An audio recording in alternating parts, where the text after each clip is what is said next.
Hi hello everyone, welcome back to our channel. అందరూ ఎలా ఉన్నారు, ఏం చేస్తున్నారు? కామెంట్ సెక్షన్లో కామెంట్ చేయటం మర్చిపోవద్దు. అలాగే నేను కూడా చాలా బాగున్నాను. ఈరోజు వీడియోలో నా స్టైల్లో పుదీనా రైస్ని నేను ఎలా చేస్తానో మీకు చూపిస్తాను, చూడండి. ఇది ట్యూస్డే వ్లాగ్.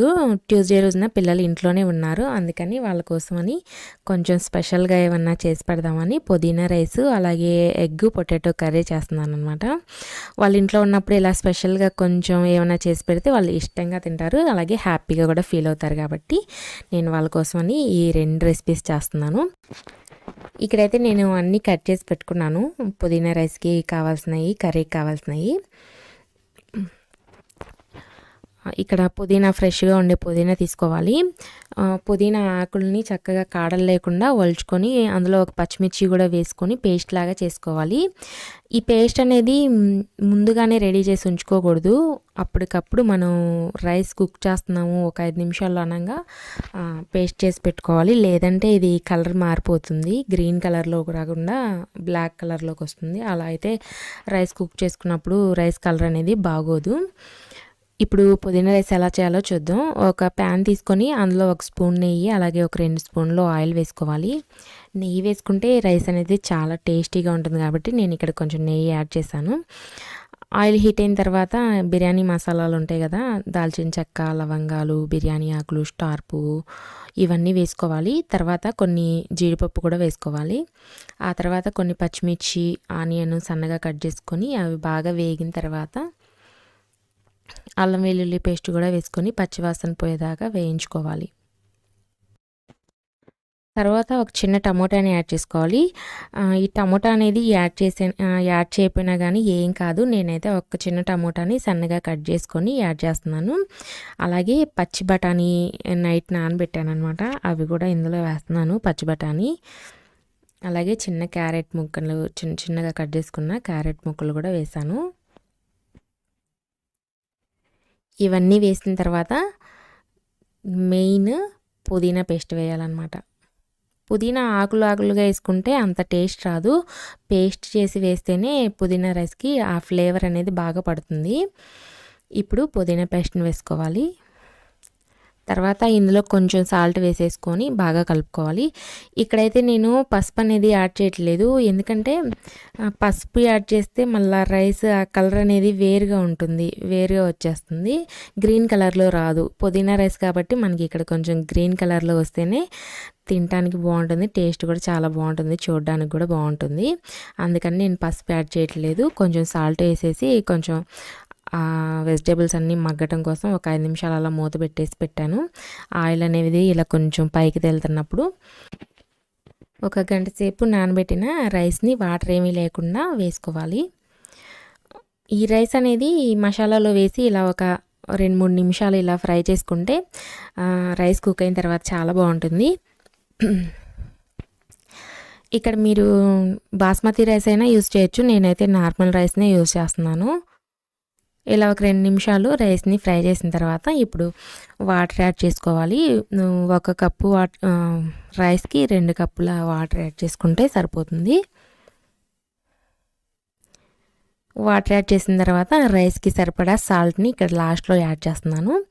సాల్ట్ యాడ్ చేసి రైస్ మొత్తం ఒకసారి బాగా కింద నుంచి పైకి కలుపుకొని మూత పెట్టేసి మీడియం ఫ్లేమ్లో పెట్టుకొని కుక్ చేసుకుంటే సరిపోతుంది. ఇంతే, పుదీనా రైస్ అనేది రెడీ అయిపోయింది. ఆ తర్వాత నేను బంగాళదుంపను ఎగ్ కర్రీ కూడా ప్రిపేర్ చేస్తున్నాను. ఏం లేదు, చాలా సింపుల్. ఒక ప్యాన్ తీసుకొని అందులో ఒక 2 స్పూన్ల ఆయిల్ వేసేసుకొని దాల్చిన చెక్క, లవంగాలు ఉంటాయి కదా, అవి సన్నగా తరిగిన ఉల్లిపాయ ముక్కలు అలాగే ఒక 2 పచ్చిమిర్చి చీలికలు వేసుకొని అవి కొంచెం గోల్డ్ కలర్లో వచ్చేంత వరకు ఫ్రై చేసుకోవాలి. ఆ తర్వాత అల్లం వెల్లుల్లి పేస్ట్ 1 స్పూన్ వేసుకొని ఫ్రై చేసుకోవాలి. తర్వాత ఒక 2 చిన్న టమోటాలు ఉంటాయి కదా, వాటిని ఇలా ప్యూరీ లాగా చేసుకోవాలి, మెత్తని పేస్ట్ లాగా. ఎందుకంటే ఈ కుర్మాకి కొంచెం గ్రేవీ కావాలి కదా, దానికోసం ఇలా ప్యూరీ లాగా చేసుకొని వేసుకుంటే బాగుంటుంది.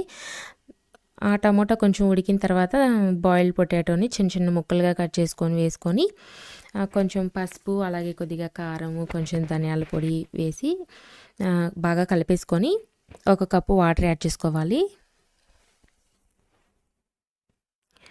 వాటర్ యాడ్ చేసిన తర్వాత బాయిల్ చేసుకున్న ఎగ్ని కొంచెం చిన్న చిన్నగా ఘాట్లు పెట్టేసి ఇందులో వేసేసుకోవాలి.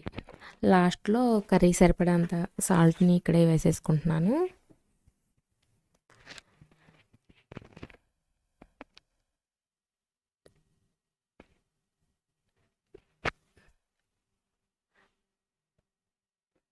ఎగ్స్ కూడా వేసుకొని ఒక 10 మినిట్స్ కుక్ చేసుకొని లాస్ట్లో స్టవ్ ఆఫ్ చేసే ముందు కొంచెం పైన కొత్తిమీర చల్లుకొని స్టవ్ ఆఫ్ చేసుకుంటే సరిపోతుంది. బంగాళదుంప ఎగ్ కర్రీ రెడీ అయిపోతుంది. పుదీనా రైస్లోకి అయితే ఇది చాలా బాగుంది. పుదీనా రైస్ అయితే చాలా టేస్టీగా వచ్చింది. అసలు కర్రీ ఏం కలుపుకోకుండా విడిగా వట్టిదే తిన్నా కానీ చాలా బాగుంది. పిల్లలైతే చాలా ఇష్టంగా తిన్నారు. ఇది ఈరోజు మా లంచ్. లంచ్ అయిపోగానే వెంటనే ఇంకా పిల్లలకి పెట్టించేసాను వాళ్ళిద్దరికీ. 12:30 అయిపోయింది కదా, వాళ్ళిద్దరికీ ఇంకా ఆకలి అవుతుందని వాళ్ళిద్దరికి ముందు పెట్టించేసాను. ఇదిగోండి రైస్ చూడండి చాలా బాగా వచ్చింది. అలాగే పెరుగు పచ్చడి కూడా చేశానన్నమాట. పుదీనా రైస్, ఎగ్ కర్రీ, పెరుగు పచ్చడి వాళ్ళిద్దరికి ప్లేట్లో వేసి ఇద్దరికి ఇచ్చేసాను. వాళ్ళిద్దరు తిన్నారు. నేనైతే మా వారు వచ్చిన తర్వాత మేమిద్దరం కలిసి తింటాము.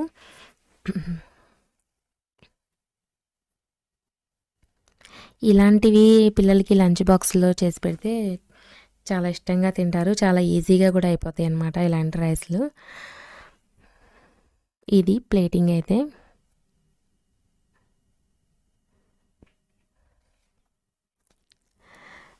ఇంకా వీళ్ళిద్దరు తిన్న తర్వాత మేము కూడా మా వారు వచ్చిన తర్వాత లంచ్కి మేమిద్దరం కూడా తినేసాము. తిన్న తర్వాత ఒక గంట తర్వాత 2ంటికి అలాగా ఇక్కడ రస్నా చేసేస్తున్నాను అనమాట అందరికీ. సమ్మర్లో కొంచెం ఇలా చల్లగా తాగాలనిపిస్తుంది కదా, అందుకోసమని ఇక్కడ రస్నా చేస్తున్నాను. ఇది ట్యాంగ్ ఉంటుంది కదా, అది ఆరెంజ్ ఫ్లేవర్ది. ఇది ఒక స్పూన్ వేసేసుకొని గ్లాస్లో చల్లటి వాటర్ పోసేస్తే రెడీ అయిపోతుంది. షుగర్ అదేమి యాడ్ చేయవసరం లేదు. సమ్మర్ అప్పుడు ఈ రోజు ఇలాంటి డ్రింక్స్ ఏ ఒకటి చేసుకొని తాగితే చాలా బాగుంటుంది. నిమ్మరసం కానీ ఇలాంటి ఆరెంజ్ రసనాలు అలాంటివి చేసుకుని తాగుతుంటే కడుపులో కొంచెం చల్లగా ఉంటుంది కదా, అందుకని రోజు ఏదో ఒకటి చేసిస్తాను. నేను రోజు వ్లాగ్ షూట్ చేస్తే నేను రోజు ఏం చేస్తున్నానో అవి కూడా వీడియో తీసి మీకు షేర్ చేస్తాను. ఈ రసనాలోనే నేను కొంచెం సబ్జా గింజలు ఉంటాయి కదా, అవి నానబెట్టాను, అవి యాడ్ చేస్తున్నాను. చాలా బాగున్నాయి రసనాలో సబ్జా గింజలు యాడ్ చేసుకొని తాగితే. ఆ సబ్జా గింజల్ని రోజు వాటర్లో కలుపుకొని తాగటం వల్ల వెయిట్ అనేది లాస్ అవుతారు. అది కాకుండా నాకు కొత్తగా తెలిసిన విషయం ఏంటంటే సబ్జా గింజలు ఎక్కువ తీసుకోవడం వల్ల హెయిర్ అనేది బాగా సిల్కీగా అలాగే ఒత్తుగా అవుతుందంట. నేను ఈ మధ్యనే చదివాను. అప్పుడు నేను అనుకున్నాను ఇంకా రోజు ఇలా సబ్జా వాటర్ తాగితే కొంచెం వెయిట్ లాస్ అవుతాము, హెయిర్ కూడా చాలా బాగుంటుంది కదా అని అనుకున్నాను. ఇక్కడైతే రసన చేసి ఇంకా పిల్లలకి ఇచ్చేసాను, మేము కూడా తాగేసాము. ఆ తర్వాత వీళ్ళని కొంచెం సేపు పడుకోమన్నాను, కానీ పడుకోలేదు. కలరింగ్ ఏదో చేసుకోవాలి అని ఇంకా వాళ్ళు వర్క్స్ కొంచెం ఉన్నాయి, అవి కూడా రాసుకుంటామని చెప్పారు. ఆ తర్వాత ఇంకా నేనైతే కొంచెం సేపు పడుకున్న తర్వాత ఇంకా ఈవినింగ్ వెళ్ళి ట్యూషన్కి రెడీ చేయాలి. ఇక్కడ ఇదైతే కారం ఇంటి దగ్గర నుంచి తెచ్చాను కదా, అప్పుడు అది ఒక బాక్స్లో పెట్టేయంగా ఇంకా మిగిలింది, అది కవర్లో పెట్టి ఉంచాను. అలా పెడితే మళ్ళీ పాడైపోతుంది ఏమోనని ఇంకో బాక్స్ ఒకటి ఖాళీ చేసి దాన్ని కడిగి నీట్గా తుడిచేసి దానిలో మిగిలింది బాక్స్లో పెట్టి పక్కన పెడుతున్నాను అనమాట.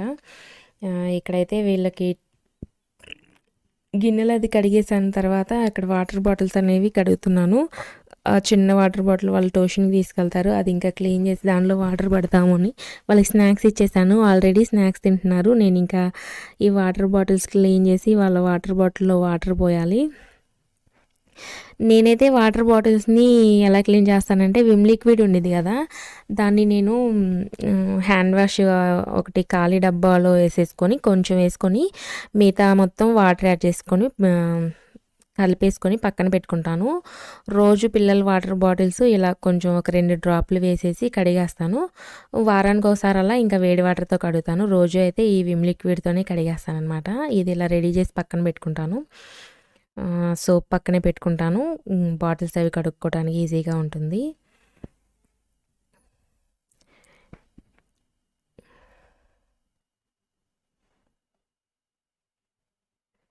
ఈ బాటిల్స్ అవి కడిగేసిన తర్వాత వాళ్ళని ట్యూషన్కి రెడీ చేయాలి. 6కి వాళ్ళు ట్యూషన్కి వెళ్తారు. ఈరోజైతే ఈవినింగ్ ఇంకా వాళ్ళు పాలు ఇవ్వట్లేదు, వాళ్ళకి పాలు తాగించట్లేదు. ఈరోజు రాగిజావ కాస్తున్నాను. రాగిజావ తాగితే పిల్లలకి చాలా, ఈ ఎదిగే పిల్లలకి చాలా మంచిది. బోన్స్ అలాగే వాళ్ళ పళ్ళు కూడా చాలా స్ట్రాంగ్గా అవుతాయంట. ఇష్టంగా తాగరు, కానీ ఇలాంటివి తాగితే చాలా మంచిది కాబట్టి వారానికి కనీసం 1-2 సార్లైనా తాగించాలని నా కోరిక. ఎలాగో కొన్ని మాటలు చెప్పేసి వాళ్ళు బాగా హైట్ అవుతారు, బాగా స్ట్రాంగ్గా ఉంటారు, అది ఇదని కొన్ని మాటలు చెప్పేసి ఇంకా నేను కూడా వాళ్ళతో పాటు తాగిచ్చేస్తానమాట. అప్పుడప్పుడు ఇలా వారానికి 1-2 సార్లన్నా తాగితే బాగుండు అని ఇంకా అలా తాగిస్తాను. రాగి జావ ఏం లేదు, చాలా సింపుల్. ఇది అందరికీ తెలిసే ఉండొచ్చు. ఒక చిన్న గ్లాస్లో వాటర్ గిన్నెలో పోసేసుకొని ఆ వాటర్ అనేవి మరిగిన తర్వాత ఒక 2-3 స్పూన్ల రాగిపిండి ఉండేది కదా, అది ఈ వాటర్ మరిగినప్పుడు డైరెక్ట్గా యాడ్ చేయకుండా ఇలా ఒక గిన్నెలో వేసుకొని కొంచెం వాటర్ యాడ్ చేసేసి వాటర్ కలుపుకొని ఆ మరుగుతున్న వాటర్లో పోయాలి. డైరెక్ట్గా పిండి ఆ వేడి వాటర్లో వేస్తే ఉండలు కడుతుంది, అందుకని ఇలా చేయాలి. ఇలా కొంచెం పిండిలో వాటర్ కలిపి ఆ మరుగుతున్న వాటర్లో వేసేసి ఒక 5 నిమిషాలు అలా స్పూన్తో తిప్పుకుంటూ ఉంటే అది ఉడికిపోతుంది. ఆ తర్వాత కొంచెం బెల్లం యాడ్ చేసుకోవాలి. లాస్ట్లో ఇంకా స్టవ్ ఆఫ్ చేసుకొని కాచిన పాలు ఉంటాయి కదా, అవి యాడ్ చేసుకుంటే సరిపోతుంది. యాలకుల పొడి కూడా, ఇలాచీ పౌడర్ ఉంటుంది కదా, అది కూడా కొంచెం యాడ్ చేసుకుంటే టేస్ట్ అనేది చాలా బాగుంటుంది. కానీ ఆ ఫ్లేవర్ అనేది ఈ పిల్లలు ఇష్టపడరు కాబట్టి నేను అలా వేయట్లేదు. ఇదిగోండి అయిపోయింది, ఇంకా పాలు యాడ్ చేసుకోవడమే. లాస్ట్లో పాలు యాడ్ చేసేసి గ్లాసులో పోసేసి డ్రై ఫ్రూట్స్ ఉంటాయి కదా, బాదం జీడిపప్పు సన్న ముక్కలుగా కట్ చేసి ఆ గ్లాసులో పైన కొంచెం ఈ రాగిజావ పైన వేసి ఇచ్చేస్తే కొంచెం ఇష్టంగా తాగుతారని ఇంకా అలా వేసిచ్చాను. ఇదే ఈరోజు సింపుల్ వ్లాగ్. మీకు నచ్చితే తప్పకుండా లైక్ చేయండి. అలాగే ప్లీజ్ ప్లీజ్ ప్లీజ్ మన ఛానల్ని సబ్స్క్రైబ్ చేసుకోవటం మాత్రం అస్సలు మర్చిపోవద్దు.